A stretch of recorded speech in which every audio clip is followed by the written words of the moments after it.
میں ایک متوسط گھرانے میں پیدا ہوا۔ میری والدہ اور میرے والد دونوں پڑھے لکھے تھے۔ میں جب 4 سال کا ہوا تو مجھے گھر میں قرآن شریف پڑھنے پر بٹھا دیا گیا۔ میرا ذہن اچھا تھا، میں نے 2 سال میں ہی قرآن ختم کر لیا۔ 6 سال کی عمر میں مجھے اسکول میں داخل کرا دیا گیا۔ میں دوسرے بچوں کے مقابلے میں زیادہ ذہین تھا، اس وجہ سے چھوٹی عمر میں ہی کئی جماعتیں پاس کر لیں۔ میرے گھر میں میرے بعد بھی بہن بھائیوں کی آمد جاری رہی۔ ماں باپ کی توجہ جو پہلے مجھ پر بہت زیادہ تھی، اب وہ بٹ گئی۔ میں بھی پڑھائی سے لاپرواہ ہو گیا۔ والد غصے کے بہت تیز تھے، جب کسی بات پر ناراض ہوتے تو بے ساختہ مارنے لگتے۔ کئی مرتبہ ایسا ہوتا کہ مار کھانے کے بعد رات کو میں تکیے میں منہ چھپا کر روتا۔ میں سوچتا میں ان کی اولاد نہیں ہوں، کوئی اپنے بچے کو اس طرح مارتا ہے؟ یہ لوگ شاید مجھے کسی یتیم خانے سے لائے ہیں۔ اب سمجھتا ہوں کہ ان کا یہ سلوک عام روٹین کے مطابق تھا، مگر چونکہ میں بہت حساس طبیعت کا تھا اس لیے مجھے ایسا لگتا تھا۔ والدہ نے کبھی جو کہانیاں سنائی تھیں یا کتابوں میں پڑھی تھیں، ان کو سوچ کر دل کرتا کہ یا تو بابا بن جاؤں یا جنگلوں میں نکل جاؤں، اللہ ہی اللہ کروں، یا پھر سپاہی بن جاؤں اور اللہ کی راہ میں شہید ہو جاؤں۔ محسوس ہونے لگا کہ گھر والے مجھے پیار نہیں کرتے، بس ایک اللہ ہی ہے جو میری بات سنتا ہے۔ میں اکیلے میں گھنٹوں بیٹھ کر اللہ سے باتیں کیا کرتا۔ والد کا اور والدہ کا رویہ اسے بتاتا اور مجھے ایسا لگتا جیسے وہ کہہ رہا ہو سب ٹھیک ہو جائے گا۔ ایسے ہی ایک دن کسی معاملے پر والد نے مارا۔ میں نے غصے سے کھانا نہیں کھایا، کسی نے پوچھا بھی نہیں۔ والدہ نے 1-2 مرتبہ کہا، پھر چھوڑ دیا۔ بستر پر جا کر ساری باتیں یاد آئیں تو آنکھیں بھر آئیں۔ خوب پھوٹ پھوٹ کر رویا اور اللہ سے باتیں کرتے کرتے سو گیا۔ اس رات پہلی مرتبہ خواب میں ایک بزرگ شخصیت کی زیارت ہوئی۔ آپ نے دلاسا دیا اور کہا، تمہیں چن لیا گیا ہے، وقت آنے پر سب ٹھیک ہو جائے گا۔ یہ ایک عام سا خواب تھا، مگر ذہن سے چپک کر رہ گیا۔ پڑھائی کی طرف سے توجہ ہٹ چکی تھی، گھر والوں کا رویہ اور بھی خراب ہو گیا تھا۔ میں ان کی توقعات پر پورا جو نہیں اترا تھا۔ والد والدہ نے مجھ پر بہت محنت کی تھی، مگر میری حساس طبیعت ان کی سختی جو وہ محبت میں اور تربیت کا حصہ سمجھ کر کرتے تھے برداشت نہ کر پائی۔ مجھے کام پر لگا دیا گیا۔ میں خراد مشین کا کام سیکھنے جانے لگا۔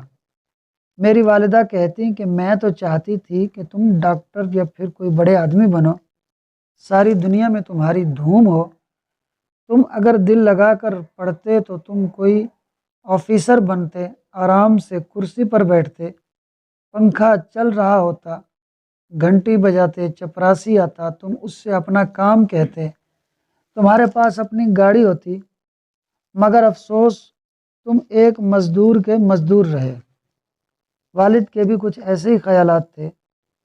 اس زمانے میں بھی میں کئی مرتبہ وہ خواب اور وہ بزرگ دیکھ چکا تھا۔ کام میں دل نہیں لگتا تھا، گھر سے الگ سننے کو ملتا، زندگی سے پریشان تھا۔ ایک دن والدہ نے اور والد نے خوب سنائی تھیں، ایسا لگتا تھا کہ میں ان کا بیٹا نہیں ہوں۔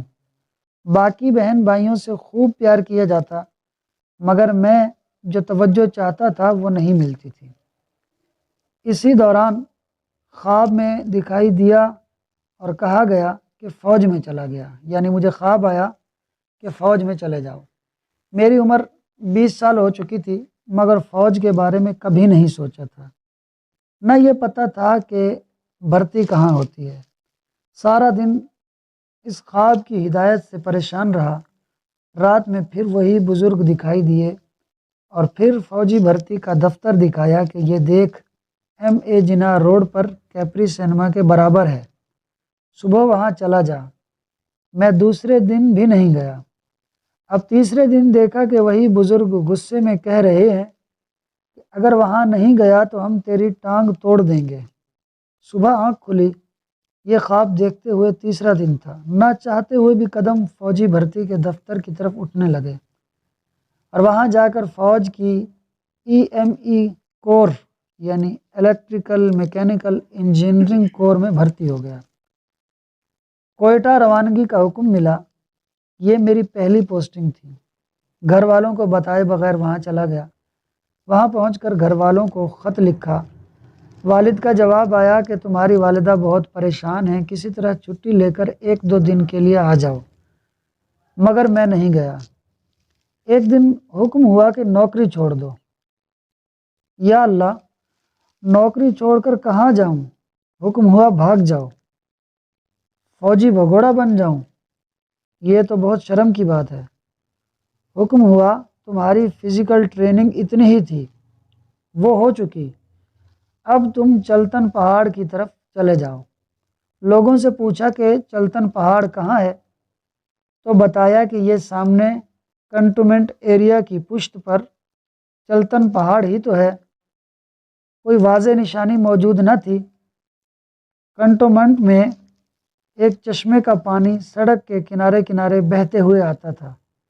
ایک دن سب سامان و امان چھوڑ کر اس چشمے کی طرف چلنا شروع کر دیا۔ چھاونی ایریا سے باہر آ کر وہ چشمہ ایک میدانی علاقے سے ہوتا ہوا پہاڑ کی طرف جا رہا تھا۔ چلتے چلتے شام ہو گئی۔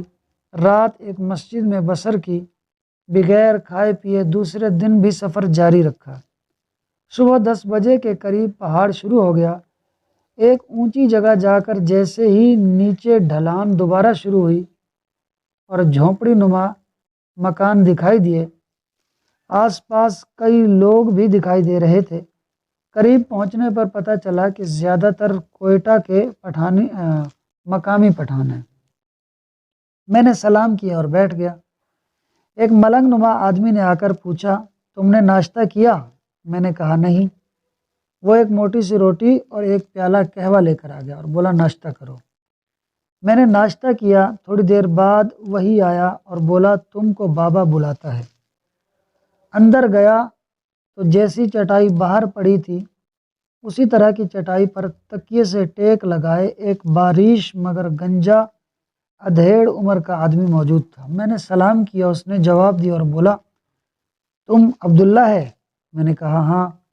بولا بس ٹھیک ہے، پڑھائی آج سے شروع یا آج آرام کرے گا؟ میں نے کہا کیسی پڑھائی؟ کون سی پڑھائی؟ بولا تم کیا سمجھتا ہے، تم ادھر سیر کرنے آیا ہے؟ جاؤ پہلے بال کٹاؤ۔ میں باہر نکلا۔ ایک درخت کے نیچے ایک آدمی بیٹھا تھا۔ میں نے کہا بابا نے بولا ہے بال کٹاؤ۔ اس نے بولا سمیع اللہ تمہارا بال کاٹے گا۔ پھر ایک شخص کو آواز دی، وہ آیا تو یہ پشتو میں کچھ بولا، اس نے مجھے گنجا کر دیا۔ یہ بولا اب اندر جاؤ مگر وضو کر کے جانا۔ میں نے ایسا ہی کیا۔ اندر گیا تو وہ شخص جس نے میرا نام لیا تھا بولا تم کو اسی خواب والے بابا نے ادھر نہیں بھیجا ہے؟ میں نے کہا جی ہاں۔ تو بولے بس زیادہ بات نہ کرو۔ پھر بولے ادھر جو تم پڑھے گا وہ اسکول والا پڑھائی نہیں ہے، یہ وہ چیز ہے جو انسان کے اندر ہوتا ہے، ہم بتائے گا اور تم ڈھونڈے گا۔ علم روشنی ہوتا ہے لیکن اندر کا علم نور کا روشنی ہوتا ہے۔ علم کا معانی جاننا ہے مگر باہر کا بعد میں جاننا، پہلے اندر کا جانو۔ پہلے تم کو پتہ چلے کہ تم کون ہو۔ جب تم خود کو جانے گا تو خدا کو جانے گا۔ جو خدا کو جاننے لگتا ہے وہ سب کو جاننے لگتا ہے۔ سنو، خدا ایک نور ہے، حضرت محمد صلی اللہ علیہ وسلم اس کے نور سے پیدا کیا گیا ہے اور پھر ساری کائنات اس کے نور سے روشن ہے۔ خدا اور رسول، بس اس دنیا کا خدا اور رسول نہیں ہے، وہ ایسا ہی 18,000 سے زیادہ دنیاؤں کا خدا اور رسول ہے۔